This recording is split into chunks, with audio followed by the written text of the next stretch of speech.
Welcome back to my YouTube channel Pravasi Prakash. അപ്പം റസിയെ പറയാൻ ബാക്കി വെച്ചതിൽ അടുത്ത കഥയാണ്. അപ്പം നമുക്ക് കാണാമറയത്തെ ഗന്ധർവൻ ആണ് കഥയുടെ പേര്. ചാനൽ ചർച്ചകൾ എന്നും ഞാൻ ഒരു ഫുട്ബോൾ കളി കാണുന്ന കൗതുകത്തോടെയാണ് കണ്ടിരുന്നത്. വിഷയം ഏതായാലും സാരമില്ല.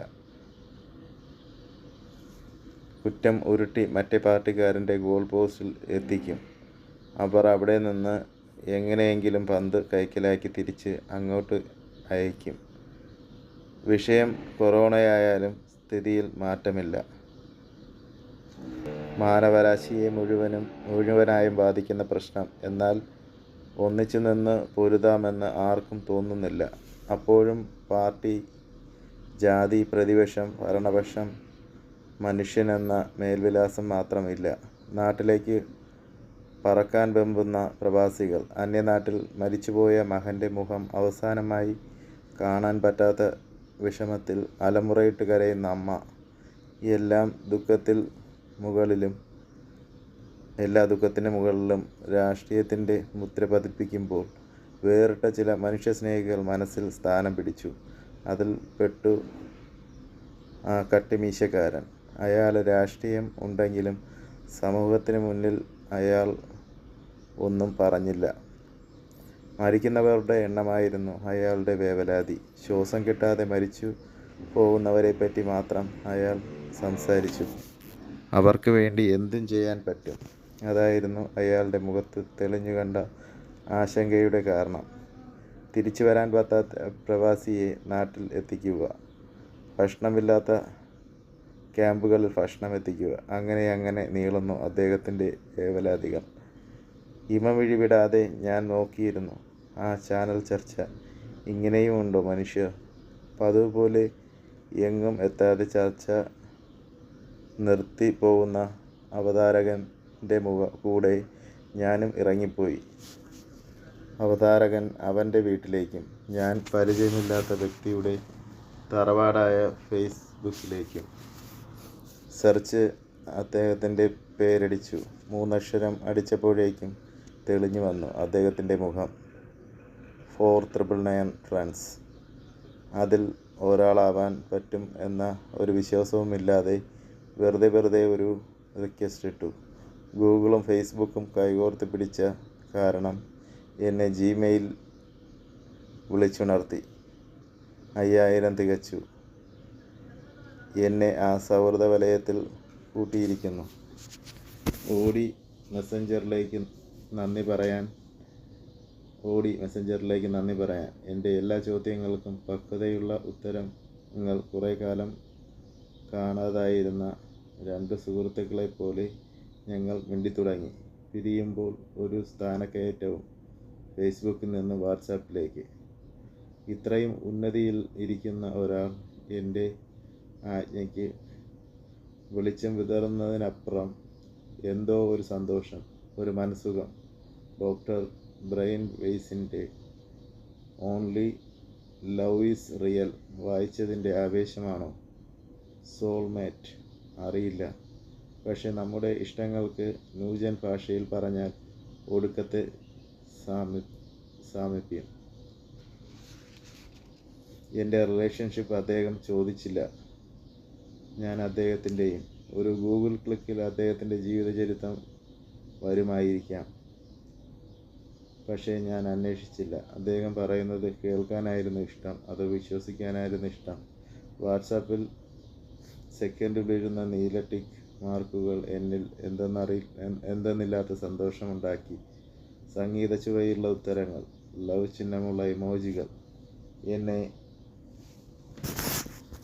സുസ്മേരവദനയാക്കി. ഞാൻ ചുമന്നു തുടുത്തു. എൻ്റെ പ്രായം മറന്നു.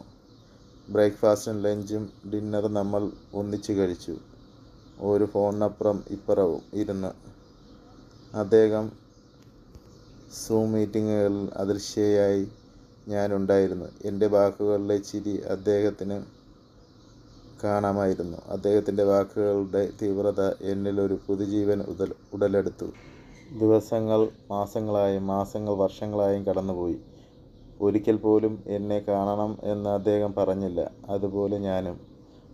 വാട്സാപ്പ് സ്റ്റാറ്റസിൽ തിരമാല പോലെ പൊങ്ങുകയും താഴുകയും ചെയ്യുന്ന അദ്ദേഹത്തിൻ്റെ കുടുംബചിത്രങ്ങൾ ഞാൻ ആത്മാർത്ഥമായി ആസ്വദിച്ചു. അതിലും അദ്ദേഹത്തിൻ്റെ തേജസ്, ആ പ്രസരിപ്പ്, അതുമാത്രമാണ് എന്നെ ആകർഷിച്ചത്. കുട്ടികൾക്ക് അദ്ദേഹത്തിൻ്റെ മുഖച്ഛായയായിരുന്നു. കുട്ടികളുടെ അമ്മയ്ക്കും നല്ല സൗന്ദര്യം. അങ്ങനെയിരിക്കെ ഒരു താലി വാങ്ങാൻ തീരുമാനിച്ചു. പട്ടുനൂൽ കട്ടി മാത്രമുള്ള ഒരു ചെയിനിൽ തൂങ്ങുന്ന ഒരു ആലില താലി. അതുമായി ഞാൻ തന്നെ രാവിലെ വീട്ടിൽ നിന്നും അകന്ന ഒരു ശ്രീകൃഷ്ണ ക്ഷേത്രത്തിൽ കൊണ്ടുപോയി പൂജിച്ചു, തൊഴുതു. ആ താലി ഏറ്റുവാങ്ങുമ്പോൾ കള്ളക്കണ്ണൻ എന്നെ നോക്കി കളിയാക്കിയോ അറിയില്ല. വീട്ടിൽ ചെന്ന് ഞാൻ ആ താലി ചാർത്തി. അദ്ദേഹം പോലും അറിയാതെ അദ്ദേഹത്തെ മനസ്സിൽ സങ്കല്പിച്ചു. ആ താലി ചാർത്തുമ്പോൾ പത്മരാജൻ സിനിമയിൽ എന്ന പോലെ മഴ പെയ്തില്ല. കാരണം ഞാൻ റിയലിസ്റ്റിക് ആയി ചെയ്യുന്ന കാര്യങ്ങളായിരുന്നു. ഒട്ടും ഭാവന ലോകത്ത് അല്ലാതെ, തികച്ചും ബോധത്തോടെയും ബോധ്യത്തോടെയും. ജീവിതത്തിന് ഒരു വല്ലാത്ത ആവേശം. പിന്നെയും കാലങ്ങൾ കടന്നുപോയി. ഇടയ്ക്ക് നമ്മുടെ സുഹൃത്തിന് അകലം വച്ചു. ഞങ്ങൾ പിണങ്ങിയില്ല. രണ്ടാളുടെ തിരക്കുകളും ഞങ്ങൾ മനസ്സിലാക്കി മുന്നോട്ട് പോയി. തിരക്കുകൾ അവസാനിക്കുമ്പോൾ ഞങ്ങൾ വീണ്ടും മെഴുകുതിരി വെട്ടത്തിലെന്ന പോലെ ഫോണിൻ്റെ വെളിച്ചത്തിൽ സമാഗമിച്ചു. അറവ് മണലിൻ്റെ ചൂടിൽ അദ്ദേഹവും വൈക്കത്തപ്പൻ്റെ ധനുമാസക്കുളിരിൽ ഞാനും. നീ എന്താ കല്യാണം കഴിക്കാത്തത് എന്നൊരിക്കൽ പോലും അദ്ദേഹം ചോദിച്ചില്ല. എന്നെങ്കിലും എൻ്റേതാകുമോ എന്ന് ഞാനും ചോദിച്ചില്ല. കാലചക്രം കറങ്ങിക്കൊണ്ടേയിരുന്നു. ഒരിക്കൽ പോലും തമ്മിൽ കാണണമെന്ന് ഞങ്ങൾക്ക് തോന്നിയിട്ടില്ല എന്ന് പറയുന്നതിനേക്കാൾ വാസ്തവം ഞങ്ങൾ വാക്കുകളിലൂടെ പിരിഞ്ഞില്ല എന്ന് പറയുന്നതാവും ശരി. ഒരു മുറി മാത്രം തുറക്കാതെ വയ്ക്കാം ഞാൻ. അതിഗൂഢമെന്നുടെ ആരാമത്തിൽ സ്വപ്നങ്ങൾ കണ്ടു. ദാസേട്ടൻ ആലപിക്കുമ്പോൾ മനസ്സിൽ ഞാൻ ഒന്ന് ഉറപ്പിച്ചു. പ്രമുഖനായ അദ്ദേഹത്തിൻ്റെ മരണം ടെലിവിഷൻ വഴി ഞാൻ അറിയും, ഉറപ്പ്.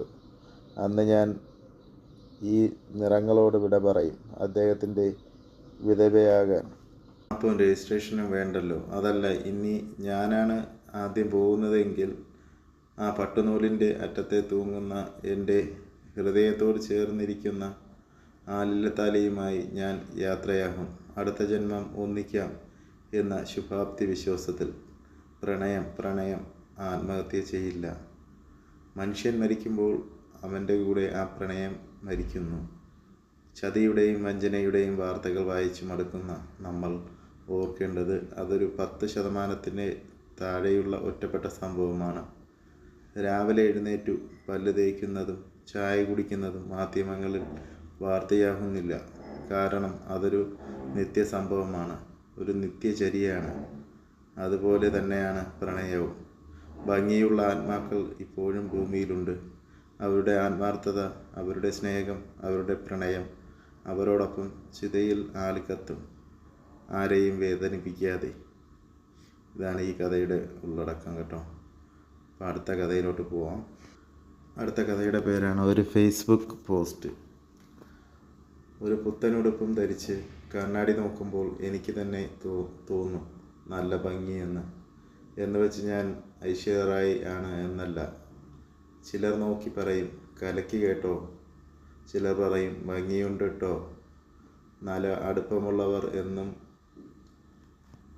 അടുപ്പമുള്ളവർ എന്ന് ഭാവിക്കുന്നവർ പറയും ഇത് തനിക്കു ചേരുന്നില്ലട്ടോ, ബോറാണ്. അതുപോലെ തോന്നുന്നു എൻ്റെ എഴുത്തും. സ്വന്തം എഴുതി പിടിപ്പിക്കുമ്പോൾ ഒരു ചന്തമൊക്കെ തോന്നുന്നു. നല്ല മനസ്സുള്ളവർ നന്നായിട്ടുണ്ട് എന്നും അലസമായിട്ടുണ്ട് എന്നും പറയും, അസലായിട്ടുണ്ട് എന്നും പറയും. അടുപ്പം ഭാവിക്കുന്നവർ അതിലെ അഭംഗി തുറന്നു കാട്ടും. അങ്ങനെയെങ്കിലും കോപ്രായം നിർത്തട്ടെ എന്ന് കരുതി ഈ വാലന്റൈൻസ് ദിനത്തിൽ എന്നെ ഇഷ്ടപ്പെടുന്നവർക്ക് വേണ്ടി എൻ്റെ എഴുത്തുകൾ നിർത്തുന്നു. ഭംഗിയുണ്ട് എന്ന് ചുമലിൽ തട്ടി സന്തോഷിപ്പിച്ചവർക്ക് 1000 നന്ദി. നിങ്ങളുടെ നല്ല വാക്കുകൾ എന്നെ എഴുതാനല്ല, മറിച്ച് പലപ്പോഴും ജീവിക്കാനായിരുന്നു പ്രേരിപ്പിച്ചത്. തല ഉയർത്തിപ്പിടിച്ച് ജീവിക്കാൻ. വരൂ, എനിക്ക് ചുവന്ന പൂക്കൾ തരാൻ മടിക്കേണ്ട. കാരണം മൃതദേഹത്തിന് മുകളിൽ വയ്ക്കുന്ന പൂക്കളെ ആരും വിമർശിക്കാറില്ല, സത്യമല്ലേ? ഏതെങ്കിലും റീത്തിലെ പൂക്കളുടെ നിറം നിങ്ങൾക്ക് അറിയുമോ? വിവരം അറിഞ്ഞാൽ വരൂ, പങ്കുവയ്ക്കൂ, പോകൂ. ഇനി പുറകിൽ നിന്നും സംസാരിക്കേണ്ട, മുന്നിൽ നിന്ന് തന്നെ പറഞ്ഞോളൂ. എൻ്റെ കാതുകളും എന്നോടൊപ്പം മരിച്ചു. ചേതനയേറ്റ എൻ്റെ ശരീരത്തെ പ്രണയിച്ചോളൂ. ചുവന്ന പുഷ്പങ്ങൾ അർപ്പിച്ച് എന്നെ പ്രണയിനിയാക്കൂ. എൻ്റെ ഫേസ്ബുക്കിൽ എന്നെപ്പറ്റി നല്ലത് എഴുതിക്കോളൂ. ഈ കഥയുടെ ഉള്ളടക്കം ഇത് കേൾക്കുമ്പോൾ എല്ലാത്തിലും ഒരു ജീവനുള്ള പോലെ തോന്നും. എന്തൊക്കെയോ കുറേ ആഗ്രഹങ്ങളുണ്ടായിരുന്നിട്ട് അതൊന്നും നിറവേറാതെ ഇങ്ങനെ വിഷമിച്ചിരുന്ന ഒരാളുടെ മനസ്സിലുള്ളതെല്ലാം എഴുതി വച്ചിരിക്കുകയാണ്. എന്തായാലും അടുത്ത കഥയിലോട്ട് പോവാം. മൂക്കുകയർ.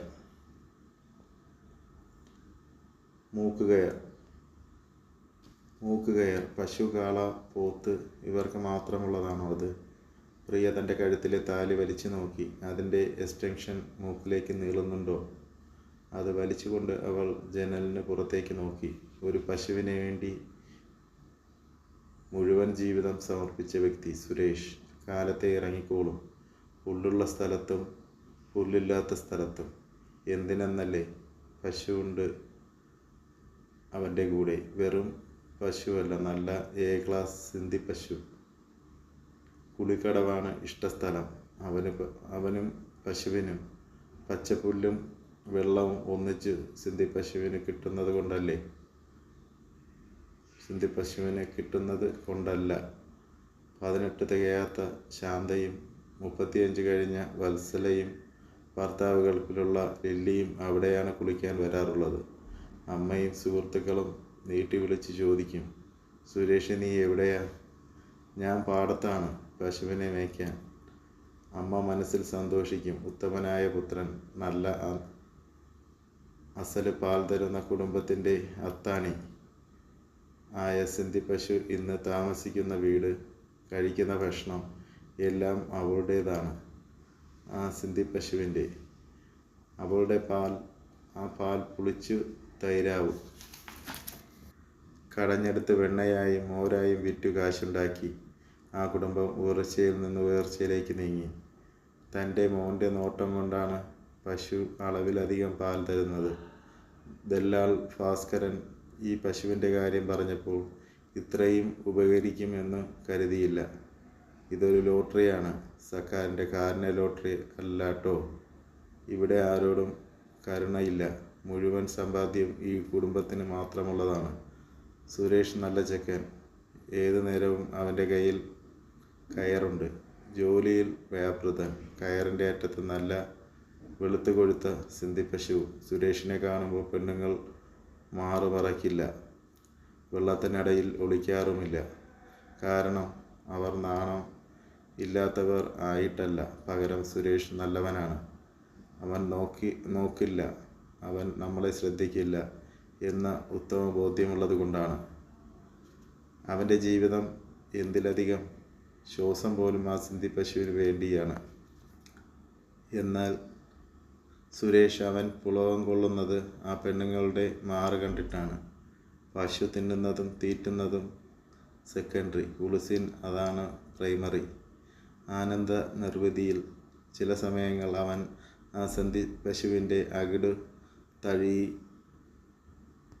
കുളക്കടവിലെ വത്സലയുടെയും ശാന്തയുടെയും പേര് ചൊല്ലാറുണ്ട്. മറുത്തൊന്നും പറയാൻ പശുവിനാവില്ലല്ലോ.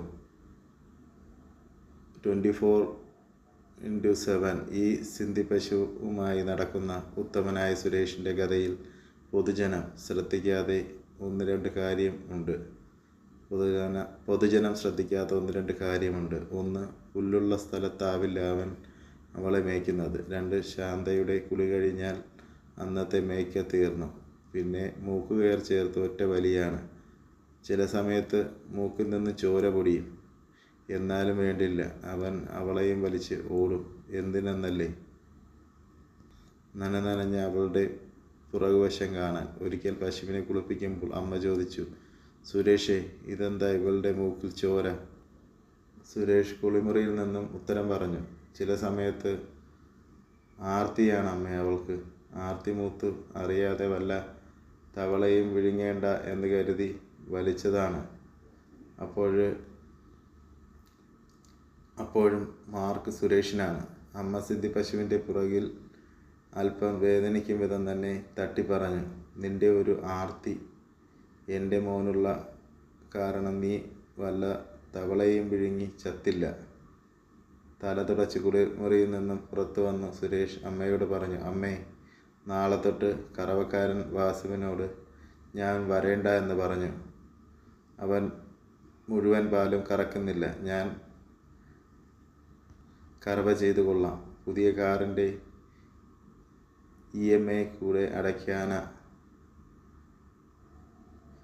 അമ്മ സുരേഷിൻ്റെ തോർത്ത് വാങ്ങി കണ്ണീറൊപ്പി. ഉത്തരവാദിത്തമുള്ള കഠിനാധ്വാനിയായ മകനെ ഓർത്തു. അവൻ ഒരു മടിയും ഇല്ലാതെ പണിയെടുക്കുന്നുണ്ടല്ലോ. താൻ കറന്ന ശേഷം സുരേഷ് അവളുടെ അകിട് ഞെക്കിപ്പിഴിഞ്ഞു ചോര പൊടിയും വരെ. ഓരോ തവണ ആ അകിടുകൾ വലിക്കുമ്പോഴും സുരേഷിൻ്റെ മനസ്സ് കണക്കുകൂട്ടലുകളായിരുന്നു. വീട്ടുവാടക, കാർ ലോൺ, പശുവിനെ കറക്കൽ, കാലിത്തീറ്റ പ്ലസ്സുകൾ അവസാനിക്കുന്നില്ല. സിന്ധി പശു പാൽ ചുരത്തിക്കൊണ്ടേയിരുന്നു. കാരണം അവൾ ആ മൂക്കുകയർ കൊണ്ട് ബന്ധിക്കപ്പെട്ടിരുന്നു.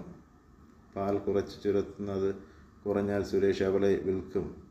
കറവക്കാരനെ പോലെ പുതിയ ഉടമ തന്നെ പൊതിരെ തല്ലിയാലോ, ഇനി പാൽ ചുരത്താതിരുന്നാലോ പിന്നെ ചെന്ന് എത്തുന്നത് കശാപ്പുകാരൻ്റെ കൈകളിലേക്കായിരിക്കും.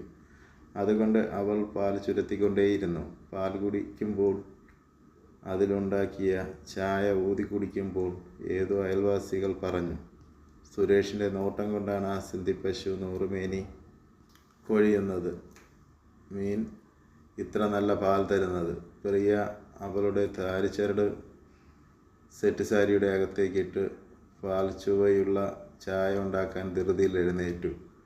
താമസിച്ചാൽ ശമ്പളം കുറയും. ഓടട്ടെ, അവൾ മനസ്സിൽ പറഞ്ഞു. ഇല്ലെങ്കിൽ സിന്ധി പശുവിനെ പോലെ എനിക്കും കിട്ടും തല്ല്. ഇതാണ് ഈ കഥയുടെ ഉള്ളടക്കം കേട്ടോ. അപ്പോൾ അടുത്ത കഥയിലോട്ട് പോവാം. അടുത്ത കഥയുടെ പേരാണ് ക്ലാർക്സും റീബോക്കും. പാദങ്ങൾ ഷൂ കൊണ്ട് അലങ്കൃതമായത് കൊണ്ടാവാം അവൻ്റെ കാലുകൾ പ്രിയയ്ക്ക് പരിചിതമല്ല. സോക്സ് ഉള്ളത് കൊണ്ട് ദുർഗന്ധം മനസ്സിലാവുന്നുമില്ല. ക്ലാർക്സും റീബോക്സും വിളിച്ചു പറഞ്ഞത് അവരുടെ മേന്മയും സംസ്കാരവും ആയിരുന്നു. കടം വാങ്ങി ഷൂസ് മേടിച്ചത് അവൻ്റെ സംസ്കാരവും. സിനിമാ തിയേറ്ററിലും കോഫി ഷോപ്പിലും ആ കാലുകളുടെ വരിഞ്ഞു മുറുക്കിയത് അതിൻ്റെ ഉറപ്പുള്ള ലേസുകളായിരുന്നു. കല്യാണ ദിവസമാണ് ആ പാദങ്ങൾ അവൾ ആദ്യമായി കാണുന്നത്. കുഞ്ഞനിയൻ കിണ്ടിയിൽ വെള്ളമൊഴിച്ചു ജീവിതത്തിലേക്ക് ആനയിച്ച ആ കാലുകളുടെ ഉടമയുടെ കൂടെ നടക്കാൻ, ഒപ്പം നടക്കാൻ. മണിയായിലെ മുല്ലപ്പൂ ഗന്ധം മാറുന്നതിന് മുൻപ് കാമുകിമാരോടുള്ള കൊഞ്ചൽ ഒഴിവാക്കാൻ ആ പാദങ്ങൾ പിടിച്ച് അവൾ കരഞ്ഞു. സ്വന്തം കാലിൽ നിൽക്കാൻ കഴിവുള്ള അവളോട് എന്തിനയാളുടെ കാല് പിടിക്കുന്നു എന്ന് ചോദിക്കുന്ന സുഹൃത്തുക്കളോട് അവൾക്ക് പറഞ്ഞു ധരിപ്പിക്കാൻ വാക്കുകൾക്ക് ദാരിദ്ര്യമായിരുന്നു. ചില സമയങ്ങൾ അങ്ങനെയല്ലേ? മനസ്സിൽ 1000 ചിന്തകൾ ഉള്ളപ്പോൾ നാക്ക് സമരത്തിനിറങ്ങും. സമൂഹം എന്ന വില്ലാളി വീരനെ പേടിച്ച് അവളും അവളുടെ വീട്ടുകാരും ചുരുങ്ങി എന്ന് പറയുന്നതാവും ശരി. അന്നൊരു നാരങ്ങയുടെ വലുപ്പത്തിൽ, ഇന്നൊരു കടുകുമണിയോളം. കാരണം ആ കാലുകൾ വച്ചു മാവേലിയെപ്പോലെ അടിച്ചമർത്തുമായിരുന്നു പ്രിയയുടെ വ്യക്തിജീവിതത്തെ, അവളുടെ തൊഴിലവസരങ്ങളെ. ഒന്ന് തലയുയർത്തി ഒരു പ്രൊമോഷൻ്റെ വക്കിൽ നിൽക്കുമ്പോൾ ഒരൊറ്റ തൊഴി, സ്നേക്ക് ആൻഡ് ലാഡർ പോലെ. വീണ്ടും പ്രിയ എന്നെ എന്ന വീണ്ടും പ്രിയ എന്ന പെൺകുട്ടി ഒന്നിൽ പാമ്പ് വിഴുങ്ങിയാൽ മുന്നിലെത്തും. ഇവൻ്റെ തൊഴി കൊണ്ടാൽ പൂജ്യത്തിലാണ് എത്തുക. പ്രിയ നല്ലൊരു പാട്ടുകാരിയാണ്. ഒരു വേദി ഒത്തുവരുമ്പോൾ വീണ്ടും ഒരു തൊഴി. ഒന്നിലേക്ക് അല്ല, ശൂന്യതയിലേക്ക്, വീട്ടമ്മയിലേക്ക്. വീട്ടമ്മ എന്ന ഉടുപ്പണിഞ്ഞ ഒരു അപൂർവ വിഭവം ഉണ്ടാക്കുമ്പോൾ ദേ അടുത്ത തൊഴി. വീണ്ടും പൂജ്യത്തിലേക്ക്. കൂട്ടുകാർ മുക്തകണ്ഠം പ്രശംസിക്കുന്നു. വിഭവങ്ങൾക്ക് അയാൾ നൽകുന്നത് 0 മാർക്ക്. തൊഴിച്ച് MRA മെഷീൻ്റെ താളം അവൾക്ക് ഹൃദ്യമായി. സുഹൃത്തുക്കൾ അവളെ അനാവശ്യ ചിന്തകളുടെ റാണിയെന്ന് മുദ്രകുത്തി. അവൻ അപ്പോഴും മാന്യനാണ്. കാരണം അവൻ്റെ കാലുകൾ അവർ കാണുന്നില്ല. ക്ലാർക്സിൻ്റെ ഷൂ അണിഞ്ഞ വിശിഷ്ട വ്യക്തിയാണവൻ. സമൂഹം അറിയാത്ത ഒരു കാര്യം കൂടിയുണ്ട് പ്രിയയുടെ ജീവിതത്തിൽ.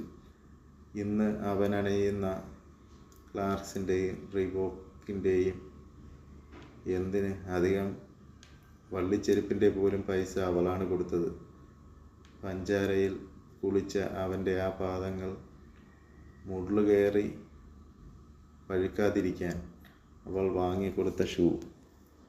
അവൻ അഴിക്കുന്നത് അവളെ തൊഴിക്കാൻ മാത്രം. കണ്ടുകണ്ടങ്ങിരിക്കും ജനങ്ങളെ കണ്ടില്ലെന്ന് വരുത്തുന്നതും ഭവാൻ. 2-4 ദിനം കൊണ്ടൊരുത്തനെ തണ്ടിലേറ്റി നടത്തുന്നതും ഭവാൻ. പ്രിയയ്ക്ക് ആശ്വസിക്കാൻ വകുപ്പുണ്ട്. വിശ്വാസം അതല്ലേ എല്ലാം. ഇതാണ് ഈ കഥയുടെ ഉള്ളടക്കം കേട്ടോ. നമുക്ക് അടുത്ത കഥ കേട്ടാലോ? അടുത്ത കഥയുടെ പേരാണ് ഓറഞ്ച്. 1 കിലോ ഓറഞ്ച് വാങ്ങി വീട്ടിലെത്തി തുറന്നു നോക്കിയപ്പോൾ മിക്കതും കേടുവന്നിരിക്കുന്നു. പുറമേ നല്ല ചന്തമുള്ള തൊലി. കച്ചവടക്കാരനെ കണ്ടിട്ട് കുഴപ്പമില്ല താനും. അപ്പോൾ കുഴപ്പം ഓറഞ്ച് വാങ്ങിയ മറിയാമ്മയ്ക്കായിരിക്കുമല്ലേ? 1 കിലോ കെട്ട നാരങ്ങ വീട്ടിൽ കൊണ്ടുവരണം എന്നത് യോഗമല്ലേ? കഷ്ടപ്പെട്ട് ഒരു വീടുണ്ടാക്കി മറിയാമ്മ. വിദേശത്ത് നേഴ്സായിരുന്നു. കഴിക്കാൻ ഭക്ഷണം തന്നെ വേണ്ടതുകൊണ്ട് പുതുമണം മാറാത്ത വീട് പൂട്ടി താക്കോൽ കാവൽക്കാരനെ ഏൽപ്പിച്ച് വിദേശത്തേക്ക് മടങ്ങുമ്പോൾ കൊറോണ ഇല്ലായിരുന്നു. Not the point bracket. കാവൽക്കാരന് കൊടുക്കാൻ പൈസയില്ല എന്ന് പറഞ്ഞു മറിയാമ്മയുടെ ഭർത്താവ് വീടിൻ്റെ താക്കോൽ കൊണ്ടുപോയി. മറിയാമ്മയുടെ ഭർത്താവ് തൊമ്മിച്ചന് അവളെ മേയ്ക്കുക എന്നത് മാത്രമാണ് ജോലി. അതും അവൾ നാട്ടിൽ വന്നാൽ മാത്രം. ഇതിനിടയിൽ പുതുമണം മാറാത്ത വീട് വിൽക്കാൻ അയാൾ ശ്രമിച്ചു. കാശുണ്ടാക്കാൻ അയാൾ കണ്ട മാർഗം സ്വന്തം വീട് വിറ്റ് കമ്മീഷൻ അടിക്കുക എന്നതാണോ? അറിയില്ല. തൊമ്മിച്ചൻ ആർക്കും പിടികൊടുക്കാത്ത മനസ്സിൻ്റെ ഉടമയാണ്.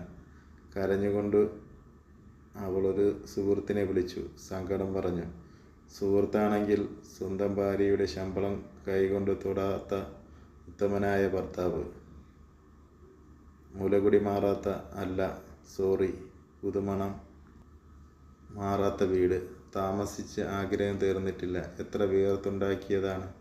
വിങ്ങി കരഞ്ഞു അവൾ. അപ്പോഴും തുമ്മിച്ചൻ്റെ സുഹൃത്തിന് മറിയാമ്മ കരയുന്നത് എന്തിനാ എന്ന് മനസ്സിലാകുന്നില്ല. തൊമ്മിച്ചൻ വീട് വിൽക്കുന്നതിൽ എന്താ തെറ്റ്? അവന് പൈസയ്ക്ക് ആവശ്യമുള്ളത് കൊണ്ടല്ലേ. അമ്മയെ തല്ലിയാൽ 2 വിഭാഗം. കുറേ കഴിയുമ്പോൾ അയാൾ നിനക്കൊരു ഫ്ലാറ്റ് വാങ്ങിത്തരും. 20 വർഷത്തെ ദാമ്പത്യത്തിൽ ഒരു കീറപ്പായ പോലും വാങ്ങാത്ത തൊമ്മിച്ചനാണ് ഇനി ഫ്ലാറ്റ് വാങ്ങാൻ പോകുന്നത്. മറിയാമ്മയ്ക്ക് സങ്കടം തീരുന്നില്ല. നെഞ്ചു പൊട്ടുന്ന വേദന. അടുത്ത സുഹൃത്തിനോട് പറഞ്ഞു, എനിക്ക് നെഞ്ചു വേദനിക്കുന്നു എന്ന്. രാത്രി 1 മണിയാണ് സമയം. കാർഡിയോളജി വിഭാഗത്തിൽ ജോലിയാണ് സുഹൃത്തിന്. Note another point bracket. സുഹൃത്ത് കളിയാക്കി, ഡോ അത് എൻ്റെ ചൂട് പറ്റി കിടക്കൂ, നെഞ്ചുവേദന താനേ മാറും. വെറുതെ ഓരോരുത്തർക്ക് ഓരോന്നോർത്ത് അവൾ അതും പറഞ്ഞ് ഫോൺ താഴെ വെച്ചു. താൻ ചത്താലും വീട് അയാൾക്ക് കൊടുക്കില്ല എന്ന് കരുതി മറിയാമ്മ ഒരു വക്കീൽ സുഹൃത്തിനെ കണ്ടു. സുഹൃത്ത് വക്കീൽ ആണ്. Note the point again. തൻ്റെ മരണശേഷം അയാൾക്ക് കിട്ടാതിരിക്കാൻ ഉള്ള നിയമസാധ്യതയെക്കുറിച്ച് അറിയാൻ മറിയാമ്മ ശമ്പളത്തിൻ്റെ 3/4% അയാൾ ബിസിനസ് ആവശ്യത്തിനെന്ന് പറഞ്ഞു കടലിൽ കായം കലക്കുന്ന പോലെ കലക്കിയിട്ടുണ്ട്. ഇനി ആകെയുള്ള സമ്പാദ്യം വീടാണ്. അതുകൂടെ നഷ്ടപ്പെടുത്തുന്ന അവൾക്ക് ചിന്തിക്കാൻ കഴിയുന്നതിനും അപ്പുറമാണ്. എൻ്റെ മറിയാമ്മ,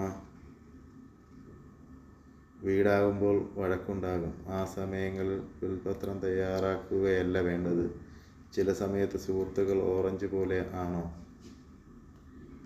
നല്ല പുറംചട്ട. കെട്ടതാണോ ചീഞ്ഞതാണോ അതോ കുത്തി ചീച്ചതാണോ ദൈവത്തിനറിയാം. 1 കിലോ കേടുവന്ന നാരങ്ങ വാങ്ങിയത് അവളുടെ വിവരക്കേട്. മറിയാമ്മ ഒരു വേദന സംഹാരി കഴിച്ചു. സ്വന്തം ഹൃദയഭാഗം തടവി ഉറങ്ങാൻ ശ്രമിച്ചു. നാളത്തെ ചരമകോളത്തിൽ പടം വന്നാലും അവൾക്ക് കാണാൻ പറ്റില്ലല്ലോ. ആ നാരങ്ങാക്കൂട് പിടിച്ചു വിതുമ്പി കരയാൻ ശ്രമിക്കുന്ന തൊമ്മിച്ചനെ നോക്കി ജനം പറയുമായിരിക്കും, തിന്നാൻ വാങ്ങിയ നാരങ്ങ കേടുവന്നു പോയി, മറിയാമ്മ ചത്തും പോയി, പാവം തൊമ്മിച്ചൻ. ഹൃദയാഘാതം മരണകാരണമായതുകൊണ്ട് മറിയാമ്മ തെമ്മാടിക്കുഴിയിൽ നിന്ന് രക്ഷപ്പെടും. ഇതാണ് ഈ കഥയുടെ ഉള്ളടക്കം കേട്ടോ. അപ്പോൾ എല്ലാവർക്കും കഥ ഇഷ്ടമായി കഴിഞ്ഞാൽ ഷെയർ ചെയ്യുക, ലൈക്ക് ചെയ്യുക, സബ്സ്ക്രൈബ് ചെയ്യുക, കമൻ്റ് ഇടുക. പുതിയ അതേറ്റ് വീണ്ടും വരാം. Thank you.